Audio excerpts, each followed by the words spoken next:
Chapter 10. Adam, do you have another brother that's with you that I have? Yeah. Way too many. He was lying on long drive, so hopefully something happens. Yeah, okay, right. Yeah. David? Yes, sir. Okay, I'm Kevin. Nice to meet you.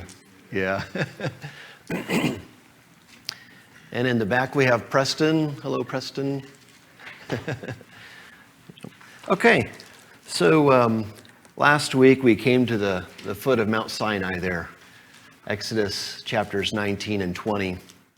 And when I look at that passage at chapter 19, to me it's kind of reminiscent of a wedding ceremony where the bride has come up to the altar and the bridegroom, God, the bride Israel, meet there at the foot of the mountain.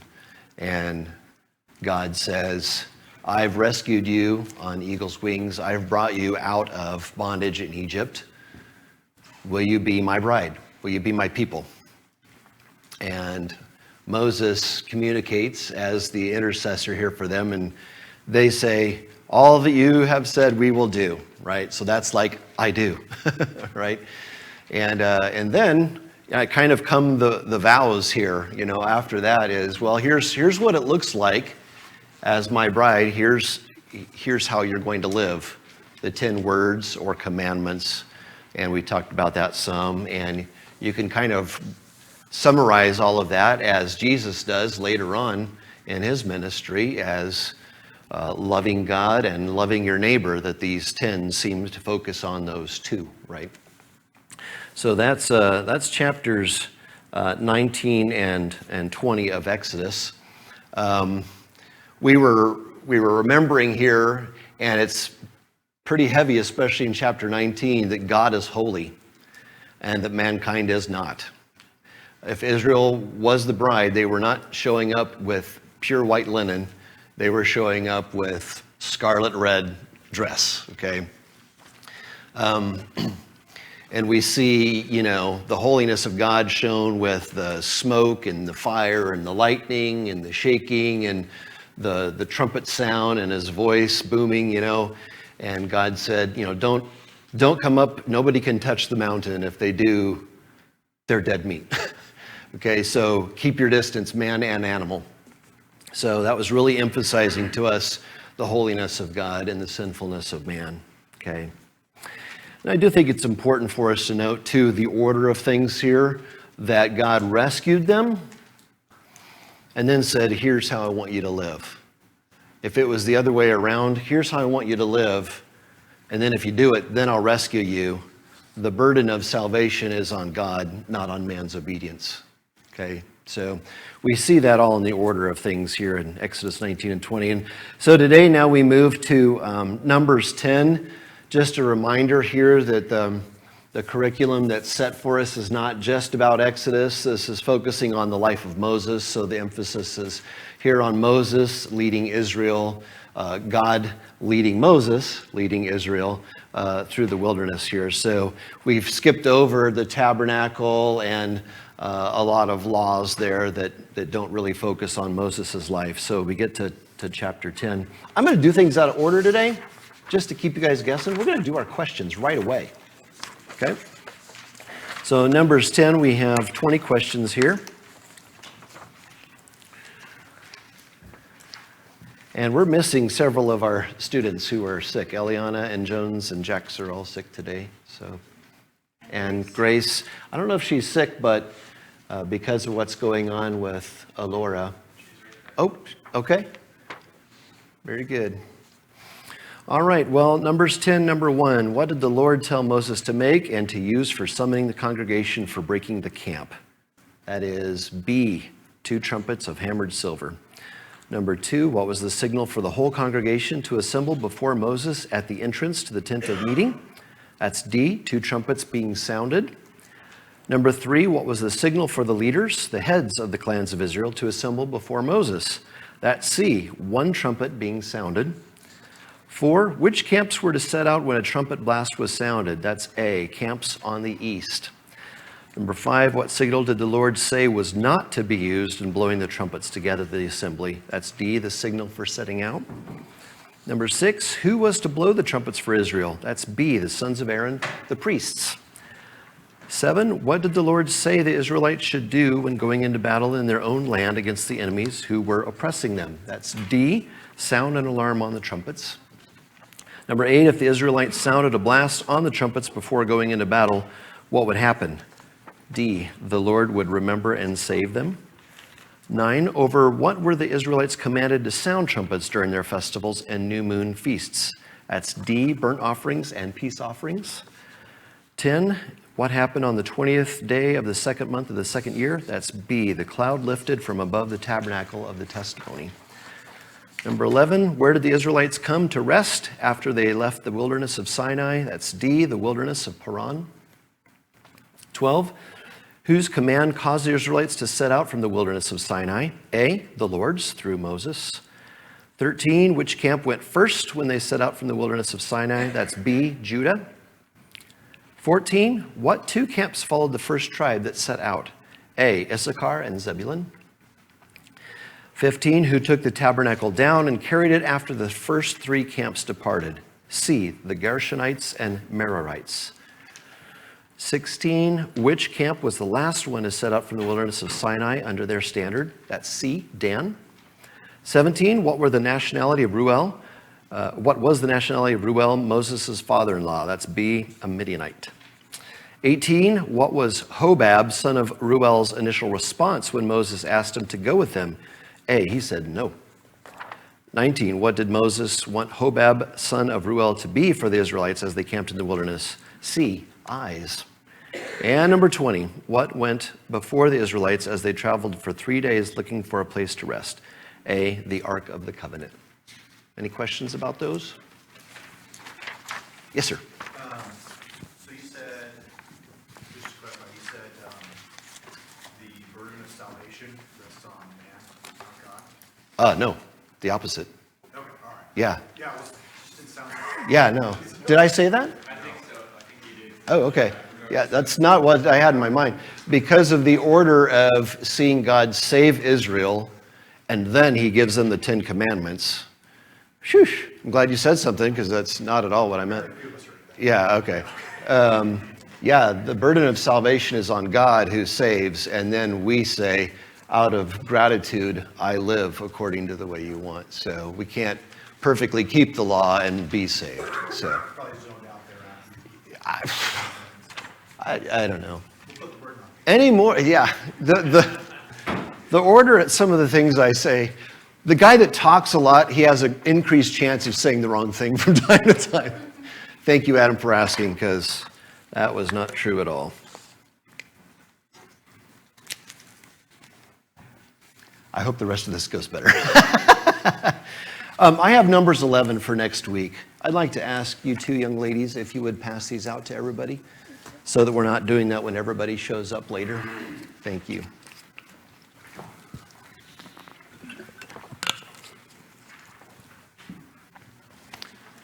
Yeah, so if you're watching this class on YouTube, God saves, not man's obedience. It's a good point. We can just Trent, pull that up. Put it on the blooper reel. Oh, that would be the heresy reel.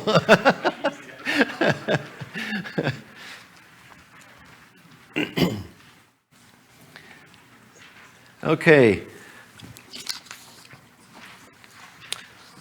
So we're coming to chapter 10 here, but before we go into that, we need to understand a little bit about what's happening with God and with Israel. Thank you, Scarlett. So I want us to look at Numbers chapter 9, verses 15 through 23 first, okay? Numbers 9, 15 through 23. On the day that the tabernacle was set up, and the tabernacle is God's his mobile home.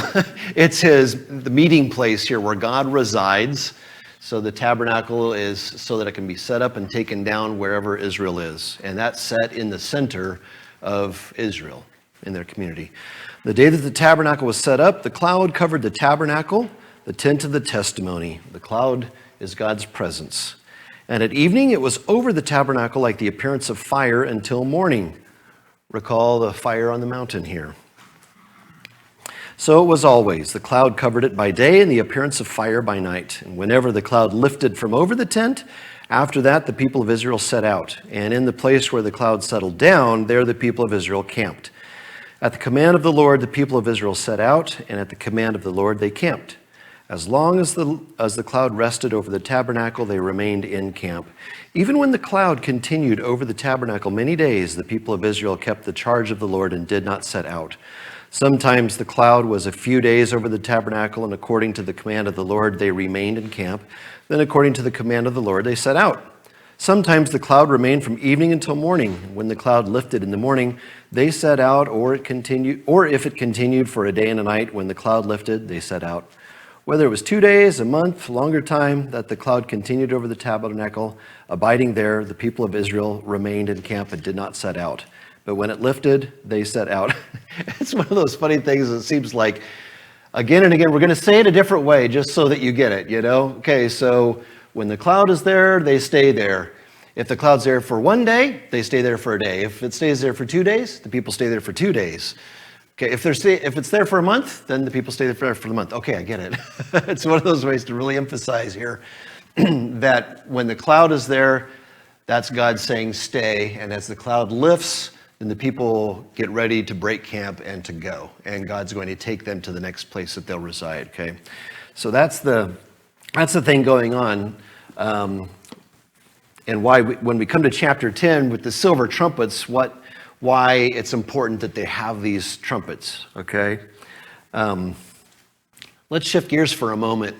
We are away from this time now, but at one time, it was a common thing for churches and for schools to have bell towers. Why is that not the case anymore? What was a bell tower at a church or a school for? Calling your people.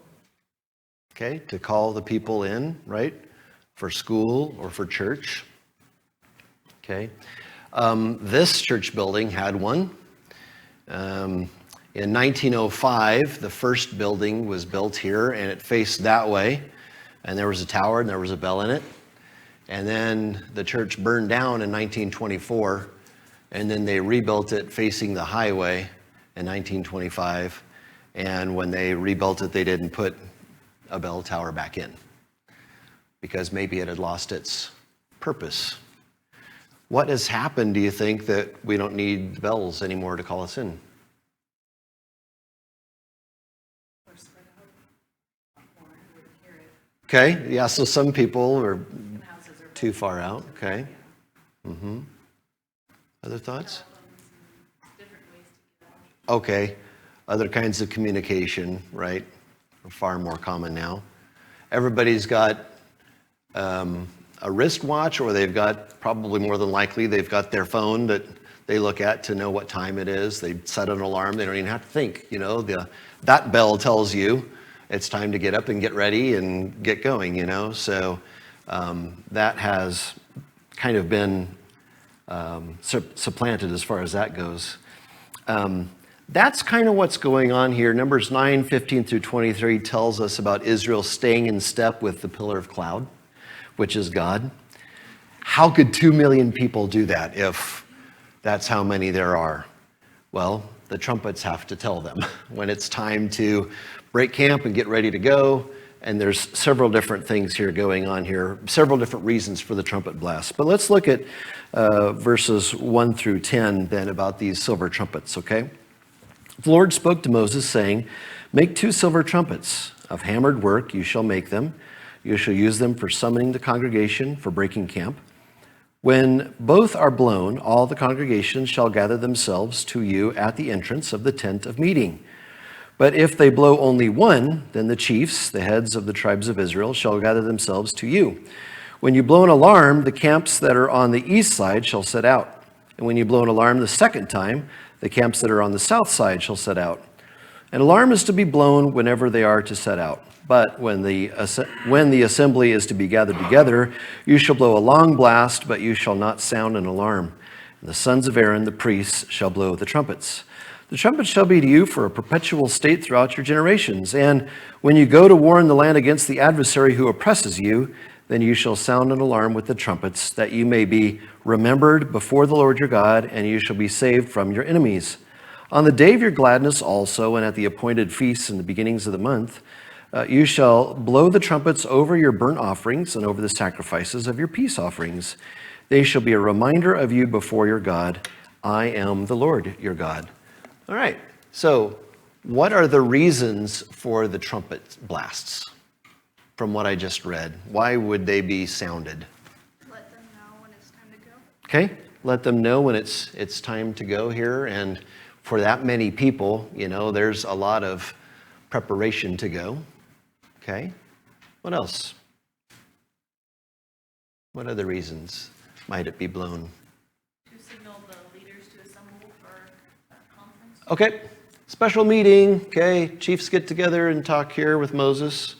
Okay, so for summoning for a meeting there of the leaders.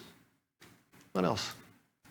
One of the things that stood out to me was that they would be remembered before God. Okay, Twice. yes. Yeah, I have a question here. Okay, let's read verse 10. On the day of your gladness also. So what's the day of your gladness? What's that about? Probably. Like festivals. Yeah. So there's festivals, feasts, celebrations. One of the ones that God told them to keep was the Passover. Remember in chapter 12. So on the day of your gladness, your celebrations here. And that would be one of the reasons why the trumpet blast would also sound, to celebrate. On the day of your gladness also, and at your appointed feasts and the beginnings of your months, shall blow the trumpets over your burnt offerings and over the sacrifices of your peace offerings. They shall be a reminder of you before your God.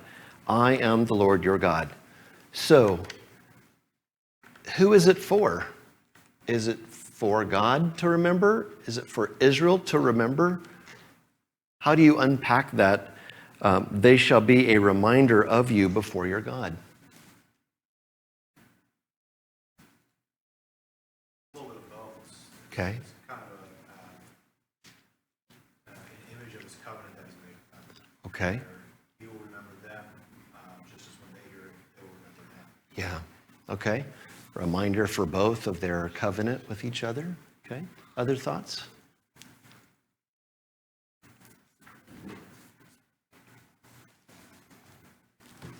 I think it also is like, it's for the people. When they hear that, they know God is hearing it and remembering them. Okay. A reminder also for them. Yeah. Okay. They also do it when they go to war. Okay. Sound an alarm, and that says that you may be remembered before God, that He will save you from your enemies. Yeah. Okay. Yeah. Yeah. So yeah, used in war. That was one of the other things we had here. Basically, like 5 different reasons or 4, but in each of these here, when the trumpets are blown, yeah, it's like a reminder for the people here. God is the one going before you. If you're going to succeed in the war, it's because He's going to win it. As you're going through the wilderness, if you're going to be provided for, it's because He's leading you. Yeah. And one thing that stands out to me is he has them hammer the trumpets out. Okay. Just as he does when he has them build the Ark of the Covenant. And whenever he gives them a directive to do work for him, it's not minimizing labor. It's not casting it. It's very easy. Okay. You can see him, you get imperfections in there. It's very labor intensive, time consuming work that you're doing for the Lord. Okay. Okay, good. Yeah. And it's silver, right? I read that it's about a little bit over a foot in length and flared out. Okay. Yeah, Paul? And talking about silver, do we know why they were made out of silver? I don't know that I do. So you think of all those mouths when they're blowing, silver kills any virus, any germ that comes in contact with it. Okay. That's what I had to think of. Okay. In God's plans, like, there's Yeah. going to be how many Yeah. Takes care of it. Okay. Yeah, so Aaron's sons wouldn't be like, oh man, so-and-so, I saw what you were eating yesterday. I'm not blowing after him. That's funny. Yeah, and it is different because all of the things that have been hammered out and made for the tabernacle are out of gold, right? For the most part. So, The same way with their shields that they made had copper. And copper does the same thing. yeah. You think in war, all the blood that gets. Yeah, cool. Interesting. Okay. Yeah, God has purposes in all the things that he does, right? And commands. So, and yeah, this isn't just something quickly thrown about here, as Adam's reminding us here, that he is worthy of doing it right and doing it well and using the crafts and abilities that you have to honor him. So that's really cool. Okay. If you've got long blasts, that's just simply blowing here, or you've got an alarm verses 6 and 7. That's like these short staccato blasts, okay? And that tells the people what's happening, The short staccato blasts are probably like, hey, we're being attacked, call to arms type of thing, right? So, but yeah, that verse 10 is an interesting thing to me, Faye. That really stood out with me too, is, that it'll be a reminder of you before your God. I am the Lord your God. So again, as I meant to say earlier, the burden is on God for everything that Israel is, right? Their provision, their safety, their leading, their salvation if somebody else comes to attack, right? So, so these trumpets it's like a communication, but it's also to remind them that God is the one that's leading them. Okay. Any other thoughts on this section before we go on to Israel leaving?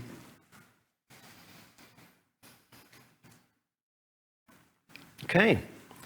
Well, let's read through the rest of this here, and now I'm gonna divide it out to you guys so that you get to stumble over some of the big names. Okay. We'll start down here, work our way back. If you want to read, great, read a verse. If you don't, that's fine too. We'll go that way and then come back to here, okay? So starting at verse 11, Evangeline, just one verse apiece. In the second year, in the second month, on the 20th day of the month, the cloud lifted from over the tabernacle of the testimony. Then the Israelites set out from the desert of Sinai and traveled from place to place until the cloud came to rest in the desert of the. They set out for the first time at the command of the Lord by Moses.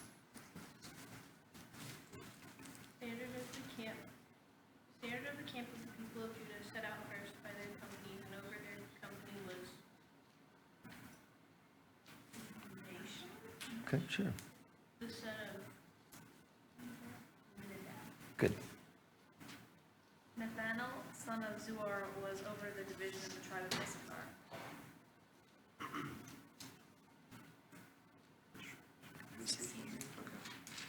And over the company of the tribe of the people of Zebulun was Eliab the son of Helon.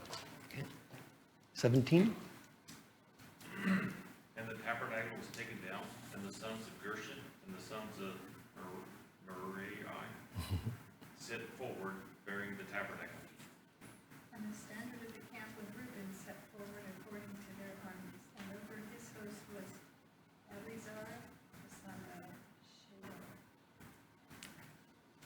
And over the host of the tribe of the children of Simeon was Shelumiel of Dura. So 20, and over the army of the tribe of the children of Gad was Lapsapha, and the son of Dual. Dual. Then the Kohathi had set out carrying the holy things, and the tabernacle was set up before their arrival. Okay. Anyone else? Verse 22? Okay. And the standard of the camp of the people that were set out by their companies, and over the company was Elishama, son of Ammihud. And over the company of the tribe of the people of Manasseh was Gamaliel, the son of Pedazur. 24. And Abidan, the son of Gideoni, over the tribal army of the sons of Benjamin.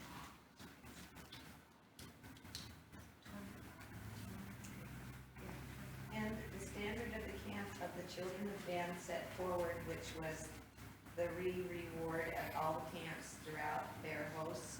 And over his host was Elazar, the son of Amashabi. And over the host of the tribe of the children of Asher was Eliel, the son of Omri.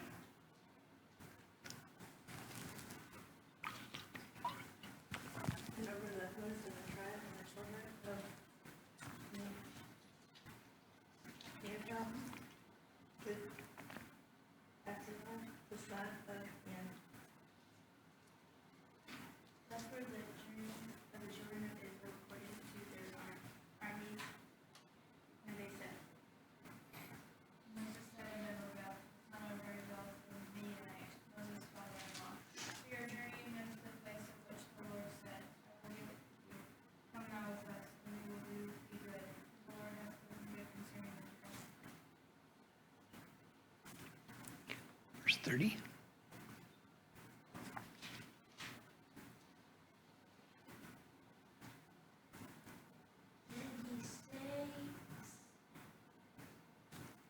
And he said unto him, I will not go, but I will depart to mine own land and to my kindred. Good job. Angie, 31. And he said, Please do not leave us, for you know where we should camp in the wilderness, and you will serve as eyes for us. If you come with us, we will share with you whatever good things the Lord gives us. So they set out from the mount of the Lord 3 days' journey. And the ark of the covenant of the Lord went before them 3 days' journey to seek out a resting place for them. And the cloud of the Lord was over them by day whenever they set out from the camp.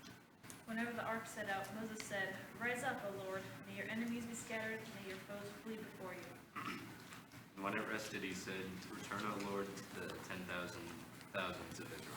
Okay, thank you everyone for participating in that. You know, we're sitting here reading about Israel and all these various tribes and people. It would be a missed opportunity if I just read the whole thing, right? So it's symbolic here that we're all reading it together and struggling through it. All right, so it's been almost a year, as far as I can tell, that Israel has been at the foot of Mount Sinai. So how would you feel at this point if you were Israel at the foot of Mount Sinai, been there a year, and now you get the word that it's time to go and to move on? How do you think you'd be feeling? Celebration time. Okay, yeah, finally, right? Okay, that's what I was thinking too. Anybody else? Yeah, JD. You could also be feeling, man, we're just getting settled in. Okay, all right. And now we gotta pack up and move and everything. Yeah. So people are different. Like when Elise and I, when we move into a new house, like in the first week, we're like putting stuff up, hanging stuff on the walls. I mean, we got to get it all done if we're gonna enjoy the place at all. Some people, it's like a year and we still have some boxes that need unpacking, you know. So maybe that's Israel, right? For some of them, like, man, I mean, I just got like my manager completed, and I don't know. So yeah, maybe we're just getting used to this. So it could be one of either, right? But they're hearing here that it's going to happen. It's time for us to move now. They're going to be moving on into the new land. Do they have any idea how long it's going to take them to get there? Yeah, there's no indication of that at all, right? So just yesterday, I took, especially my younger kids, we went down to Boise for the day. Great day to go to the zoo, just so you know, when it's snowing and stuff like that. Actually, it was kind of cool because there was nobody else there, for one thing. Secondly, the animals like noticed us. They're like, hey, someone just came to see me. And like several times animals like saw us and then like got down and came over right to the window and just looked us in the eye. It was kind of freaky. But anyway, on this trip, right, from especially Evangeline on down, the younger ones want to know, what are we doing today? What's the order of things? When are we going to get to this thing, right?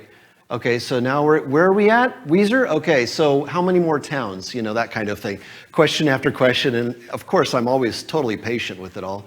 But, you know, that's kind of in human nature, is like we want to know so that we kind of have this control ourselves. But for Israel, it's like, hey, listen for the trumpets. When that sounds, be ready to pack up. Where are we going? I don't know. When the cloud goes up and it goes, that's where we're going. We don't know. When are we going to get there? Don't know. Just going to have to trust God. Okay.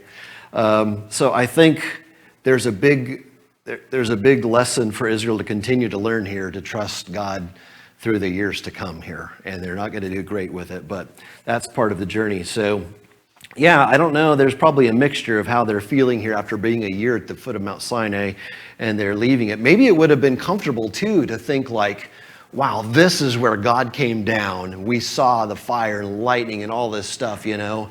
This is a holy place and his presence is here right in the middle of camp and the cloud is right there. And then as it rises up to leave, and we have to leave this place, it could be a fearful thing too. But that's what's happening on here. And it's easy for us to get lost in the names of the tribes and all of these people here. It's difficult even for us to pronounce some of them. What are these groups? Let's take a moment just to look at them a little bit here. Who's the first one to go? Okay, Judah is the first one that's going to leave and lead the way. Why is that significant?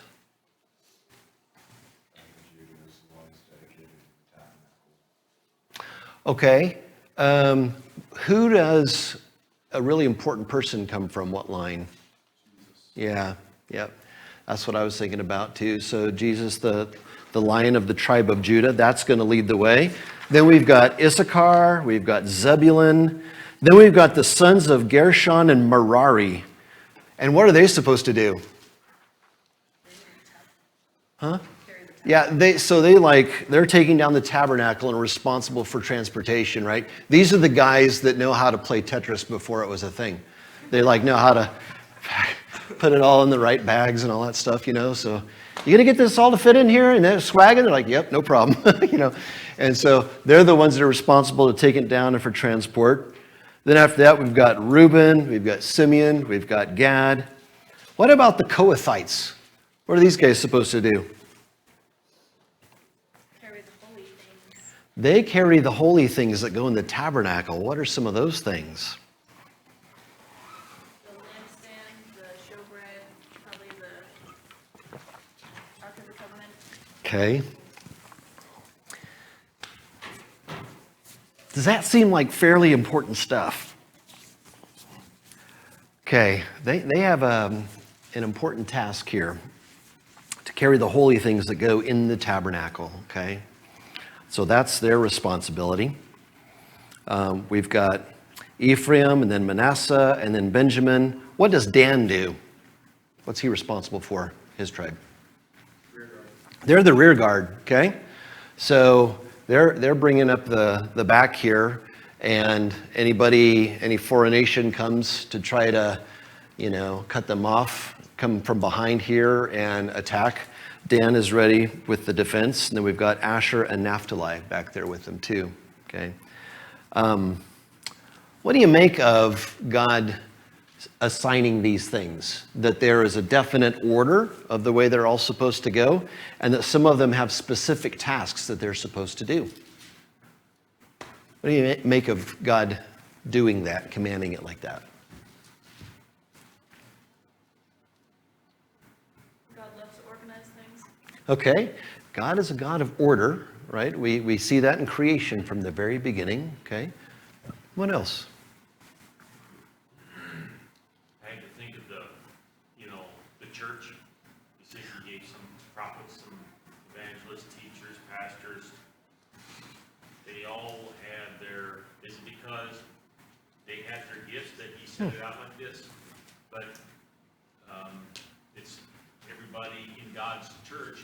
gift that is given to them. Yeah. That they can minister to the people and accomplish God's will. Good, good. And in that, there's a unity. Yeah, okay, good. So God doesn't gift everyone the same. They have different talents and abilities. And when somebody is missing or not using that gift, then we're incomplete, right? Same thing here, boy. You know, if the Kohathites don't do their job, and the sons of Gershon and Merari, they take down the tabernacle and go, and then the ark and everything's left behind. You know, everybody's got to do their job. If Dan's not bringing up the rear here ready for the defense, you know, Israel could be wiped out if they're not ready. So everybody's got their job to do. And God gifts them in different ways and gives them different tasks. And that's the same in the church as well. So thank you. Good insight, Paul. Anybody else?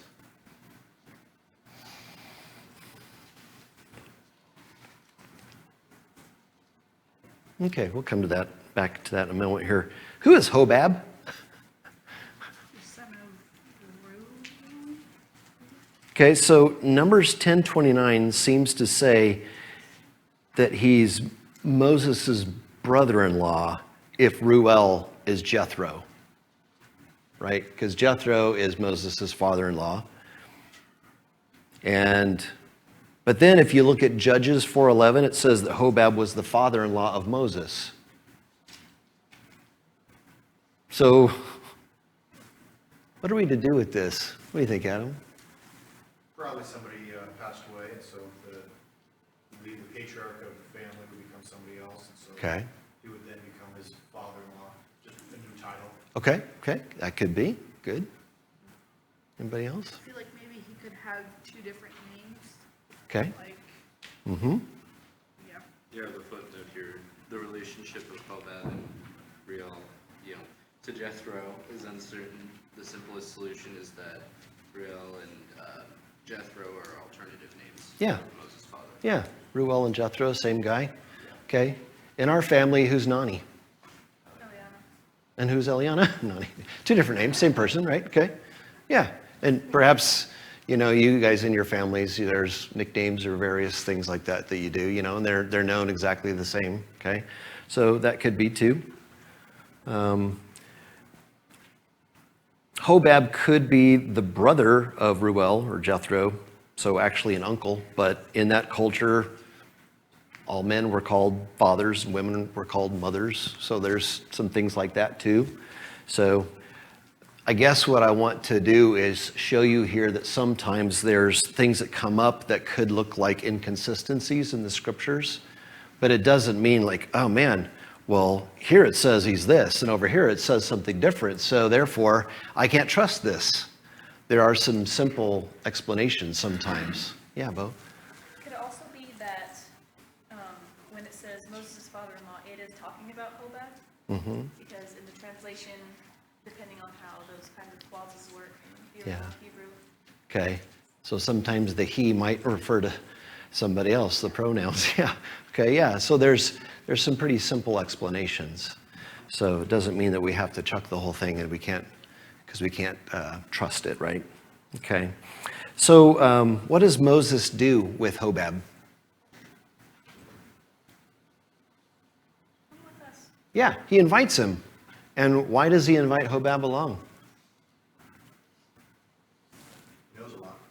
Okay, he's like, man, you got home court advantage here. You know, I mean, this is your area. We'd love you to be our eyes so that as we go, you know, you'd be a great counselor and advisor for us here.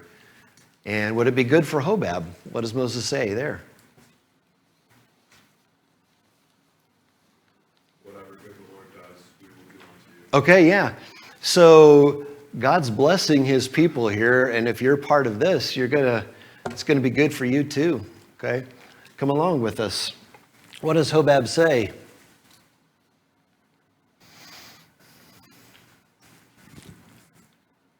What does he say, Gideon? No thanks. We don't know why. Maybe he's tired of being around so many people. Maybe he knows what's coming ahead. I don't know. But he turns that down. I don't know after that, because then he says kind of what David was talking about here. Hey, you come with us, God blesses us, you're going to receive those same things. Maybe he ends up going with them. I don't know. Doesn't really say. Okay. But yeah, obviously, Moses here has understood the lessons that we've looked at the last few weeks here, that he needs extra help.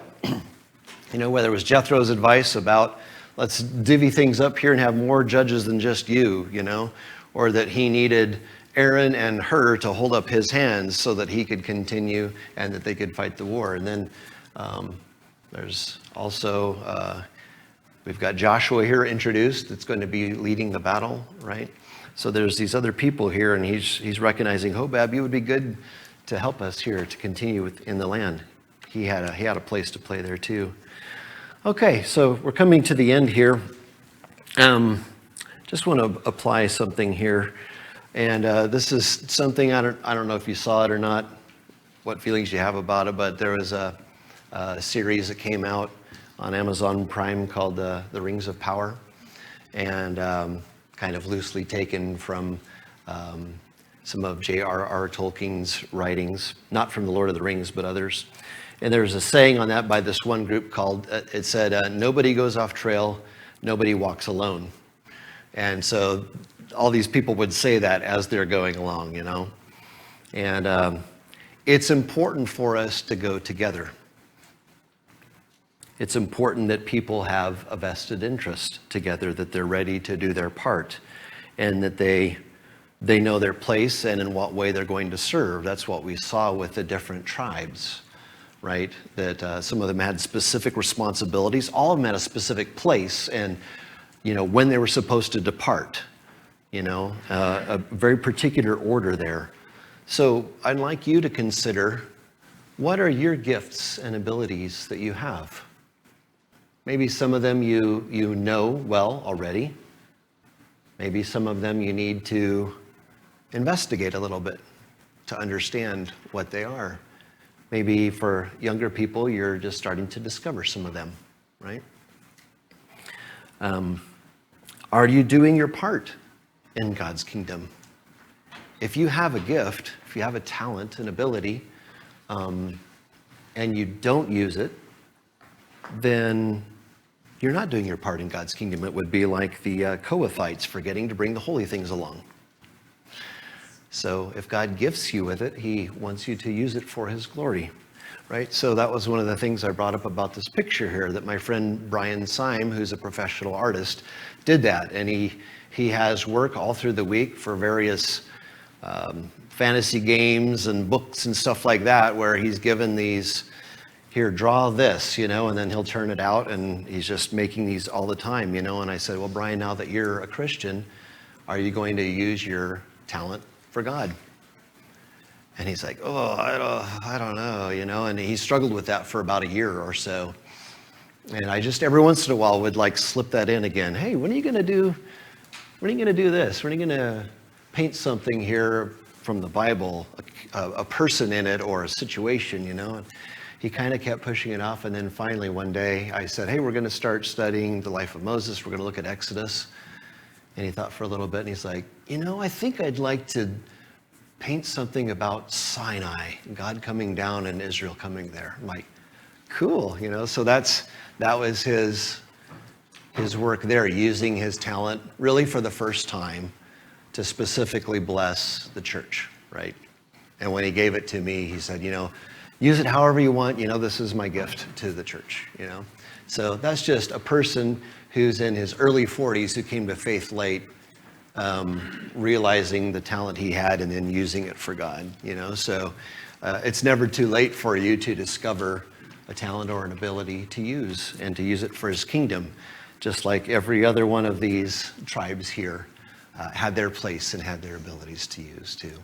All right, we're out of time. Any other thoughts or questions on this passage today?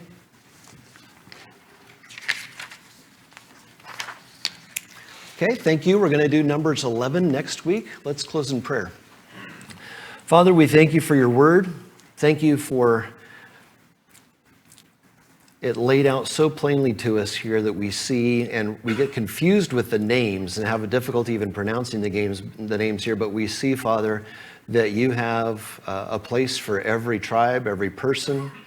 And we know, Father, that you've created each of us with a purpose, and you've gifted us with various things that you want us to use for your glory. So we pray, Father, that we would listen for your call, just like Israel would listen for those trumpets. And that when we hear the call, that we will use the abilities you've given us for your glory. Be with us now as we worship you. Help us to do it in spirit and truth. In Jesus' name, amen.